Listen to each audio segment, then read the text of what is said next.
there are so many different places that we could go with the lessons from Sodom and Gomorrah.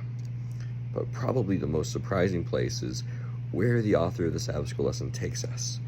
That it's important to remember that the Bible is not primarily addressed to the outside world, but to God's own people.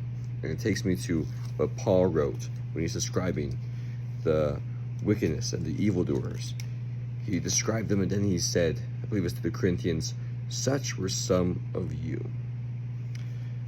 In Ezekiel 16, there's a description that tells God's people that Sodom is like her sister. We usually want to distance ourselves from wicked things, or at least have that appearance.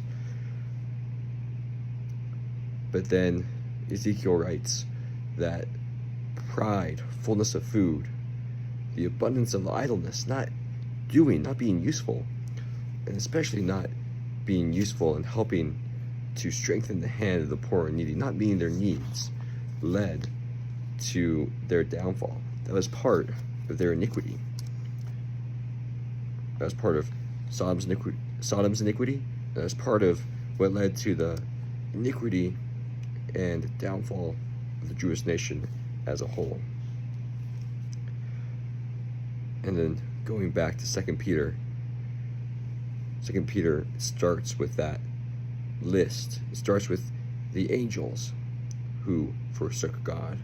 And it goes through the ancient world, closest to the creation, and they were filled with their own pride. And it goes through Sodom. And what basically Peter is outlining is that no one is above condemnation, not even God's people. The Bible is written just as much for us, and maybe even more so for us, to help us understand the